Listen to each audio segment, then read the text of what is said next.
درويش، انت يا درويش. ايه الدوشة دي على الصبح؟ عاوزة ايه؟ مالك ومالي؟ ما تصحى بقى يا درويش، الساعة بقت 10. وايه يعني؟ ما انت عارفة النهاردة الجمعة وما عنديش شغل. بس انا عندي شغل. عندك شغل؟ رايحة ديوان حضرتك النهاردة القبض واتأخرتي على الصراف وخايفة لا يمشي من غير ما تقبضي. هو انت ما حوالكش غير القبض والفلوس والصرف؟ امال عاوزاني اتكلم في ايه؟ في الفساتين والموضة اللي مالكيش شغل غيرهم؟ ده انت طلباتك ما بتخلصش. انا يا درويش بطلب منك فساتين؟ نسيت الفستان اللي جبتهولك السنة اللي فاتت؟ امتى؟ بقى انت غلطت مرة وجبت لي فستان؟ ده انا ما عنديش غير الفستان اللي ماما جابتهولي الشهر اللي فات. ونسيت الفستان الاسود اللي جبتهولك يوم ما ماتت بنت خالة مامتك؟ يعني كنت عاوزني اروح اعذب فستان اصفر يا درويش؟ ويا ريته كان سليم، الا كان مقطع وما عنديش غيره. يا درويش اعمل معروف، قفل على الموضوع ده وخليك ساكت. انا عاوز افهم دلوقتي، انت عاوزه مني ايه؟ تصحى علشان نوضب الاوضه وننضفها ونفتح الشبابيك دي، خلينا نغير هوا. بقول لك الساعه بقت 10. لا، اوعي تفتحي الشبابيك دلوقتي. عاوزه تغيري هوا الاوضه، تغيريه العصر ولا المغرب يكون احسن. اشمعنى العصر ولا المغرب؟ دلوقتي الشمس حاميه، ولو فتحت الشبابيك السجاده هيتغير لونها، ولو اتغير لونها هتدوب بسرعه، وانا معيش فلوس عشان اجيب سجاده غيرها. فهمت يا سعاد؟ فهمت. ما انا فاهمه من زمان، من يوم ما اتجوزتك وانت على ده الحال. هو انا لسه هعرفك النهارده؟ يا سعاد يا سعاد بلاش رغي، سيبيني انام شويه وحياة ابوكي. تنام ازاي؟ الاولاد لسه ما فطروش لغايه دلوقتي، وانا من الفجر بشتغل في البيت. اهو لسه بدري، الدنيا ما طارتش. بذمتك انت ما جوعتش؟ الاولاد عاوزين ياكلوا من بدري، وحضرتك بقى منبه ان مفيش حد يفطر لوحده. قال ايه؟ لازم كلنا نفطر مع بعض علشان الاكل يبقى مبروك ويتوفر. عشان الولاد يتعلموا النظام يا سعاد. علشان يتعلموا النظام ولا التوفير؟ هي دي الطريقه اللي عاوز توفر بيها؟ عاوز تفطر الساعه كام؟ طبعا زي ايام الجمعه اللي فاتت، نفطر الساعه 12 ونتغدى الساعه 8 بالليل، وبالطريقه دي نوفر العشاء، مش كده؟ كل ده عشان صحتنا وصحة الولاد. انت مش دايما بتشتكي من الحموضة اللي في المعدة؟ اهو ده سببه ان الانسان يتعشى وينام، لكن لما يبات من غير عشاء لا تجيله حموضة ولا يدفع فلوس للدكاترة ولا يشتري دواء. هو ده اللي يهمك يا درويش؟ انك ما تروحش عيادة الدكتور وما تروحش اجزخانة وتصرف دواء وتدفع ثمنه؟ انا بس مش فاهم ليه الناس بتدور على باب تصرف فلوسها فيه. وانا مش فاهمة الناس ليه تحرم نفسها من كل حاجة علشان تحوش. الواحد يكون وسط، لا يحرم نفسه ولا يضيع فلوسه على الارض. والله انا كده يا سعاد. وانا كمان بقى ماليش دعوة. اسمع، انت ما كانش ليك جواز ابدا يا درويش. الله يجازيه ابوكي. يعني ايه بقى؟ اظن هو اللي راح واتحايل عليك علشان تتجوزني. طب دي حتى ماما ما كانتش موافقة. وهو راخر ما كانش موافق، بس ما كانش معاه فلوس. بتقول ايه؟ انت كنت عاوز تتجوز بنته وعاوز منه فلوس كمان؟ لو اداني فلوس ما كنتش اتجوزت بنته، ما كنتش اتجوزت خالص. ابوكي كان مديون ليا بقرشين ما قدرش يدفعهم، وما كانش فيه امل انه هيدفعهم، وانا فلوسي ما تضيعش قدام عينيا وانا ساكت ابدا. يعني لازم تاخد حاجة قصاد فلوسك، مش كده؟ وما كانش قدامي حاجه غيرك، خدتك قصاد فلوسي. قلت لابوكي جوزني سعاد وانا اتنازل لك عن الدين. ما كانش قدامه غير كده، كان لازم يوافق. وانت فاهم ان ده جواز ده؟ طبعا جواز. مش جواز ليه؟ ده انا اتجوزت وخلصت بحقي.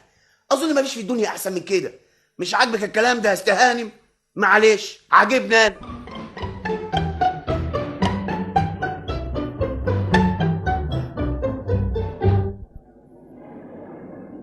مش هنروح المشوار بتاعنا يا درويش؟ يا سيدي ما احنا رايحين اهو. طب ما تيجي نركب اتوبيس ولا ترماي؟ وعلى ايه؟ دي مسافة قصيرة ما تستاهلش الركوب يا صالح. وده احنا بنتمشى واحدة واحدة لغاية ما نوصل. اي تسالي. نتمشى؟ عاوزنا نمشي من مصر القديمة لغاية شبرا البلد؟ وفيها ايه يا اخي؟ دي فرقة كعب. لسه هنستنى الترماي، ومين عارف يمكن يجي زحمة وما نعرفش نقعد، وهو وقوف بوقوف. ادي احنا ماشيين. هو انا ما قلتلكش؟ ما قلتليش على ايه؟ على حتة الارض اللي جنب الجنينة بتاعت المعلم سليم. مالها؟ عاوز يبيعها. دي لها قصة طويلة قوي، تعال احكي لك عليها واحنا ماشيين. لا لا لا لا لا لا يا درويش، انا مش هقدر امشي ده كله. يا اخي تعالى، المشي احسن رياضة. امال انا محتفظ بصحتي لغاية دلوقتي ليه؟ من الرياضة ومن المشي. طب جرب المشي كده وانت بكرة تدعيلي توفر صحتك وتوفر فلوسك يا راجل. هو ده المهم. لو حياتك يا صالح، انا ما قصديش كده. بقى انا همشي عشان اوفر اجرة الترماي ولا اجرة الاتوبيس؟ انت ماشي على مهلك ليه؟ مد شويه يا ابو صلاح. طب حاسب حاسب. يا راجل مد، ما تخافش، امال حاسب ايه؟ خلي قلبك جامد. العربيات جايه يا درويش واشاره المرور قافله. يا راجل العربيات لسه بعيد، تعالى. يا سيد انت وهو، انتوا عديتوا الطريق والاشاره مقفوله. يا شاويش ادي احنا عدينا وخلاص. مفيش حاجه اسمها خلاص. سلام عليكم يا شاويش، المسامح كريم. انا اقدر اسامح في حقي، بس معلش المره دي. انتوا عملتوا مخالفه ولازم تدفعوا الغرامه. عاجبك كده يا درويش؟ هي المخالفه دي هيدفع فيها كام؟ حاجه بسيطه، كل واحد فيكم 25 قرش. 25 قرش؟ هو احنا عملنا حاجه يا شاويش؟ خالفتوا قواعد المرور يا حضرة. يلا بينا. على فين يا شاويش؟ تدفعوا الغرامه في كشك المرور. يا عم لا خالفنا ولا عملنا، نرجع تاني مطرح ما جينا. يا سيد انت وهو، اهو انتوا دلوقتي خالفتوا قواعد المرور مرتين. يا شاويش احنا رجعنا تاني اهو. انتوا عديتوا الشارع والاشاره مقفوله، وعديتوا تاني والاشاره مقفوله برضه، تبقوا عملتوا مخالفتين، الغرامه 50 قرش لكل واحد. يلا ادفع يا سي درويش. لكن انا ما معيش فلوس خالص. بسيطه يا حضرة، هنعمل محضر وناخد عنوان السكن ونمره البطاقه العائليه. مش حضرتك متجوز؟ يوه ما تفكرنيش بقى يا شاويش، مش كفايه الزنقه اللي احنا فيها؟ طب تعالوا معايا دقيقه واحده، مش هعطلكم. ما كنا دفعنا يا درويش. ندفع ازاي بس يا صالح؟ مش كل اللي هيعملوه هياخدوا عنوان السكن ونمره البطاقه. ما هو لو ما دفعناش هتبقى فيها قضيه يا درويش. قضيه؟ مش يمكن يتحكم بالبراءه؟ يمكن القاضي يقول ما كانش شايف الاشاره، ما كانش واخد باله، اي حاجه يا اخي. بقى عاوز ندفع 50 قرش بسهوله كده؟ انت مش عارفني ولا ايه يا صالح؟ ده انا درويش يا صالح. لا عارفك، طول عمرك فنجري.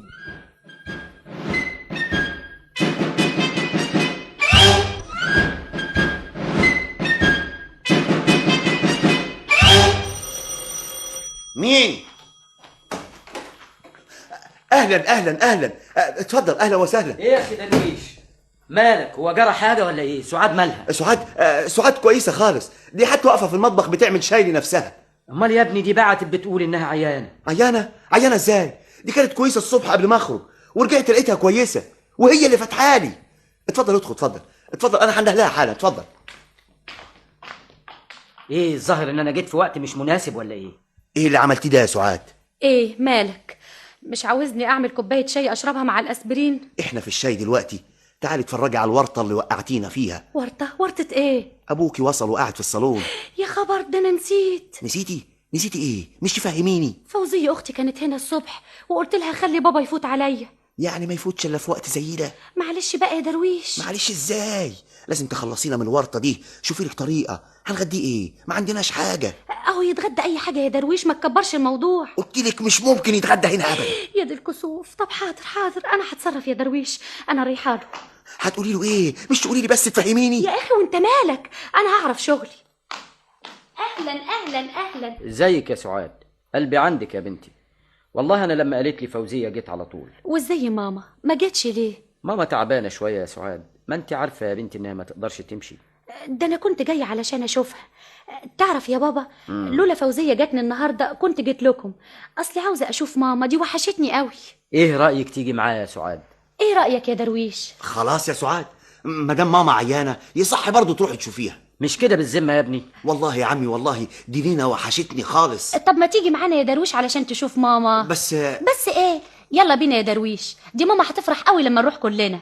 قول لي يا بابا، هتغدينا ايه؟ اللي انتوا عاوزينه. ايه رايك تتغدوا سمك؟ اهو درويش بيحبه وانت كمان بتحبيه. مش كنا نتغدى هنا يا سعاد وبعدين نخرج؟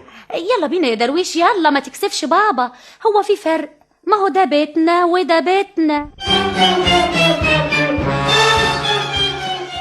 بتعمل ايه يا درويش؟ يا اخي بشوف التلفزيون بتاعنا، الصوره مش واضحه والصوت مش واضح. انت اللي بتشوفه؟ انت تعرف التلفزيون يا راجل؟ مش فيه ناس فنيين وناس متخصصين؟ ايه يعني؟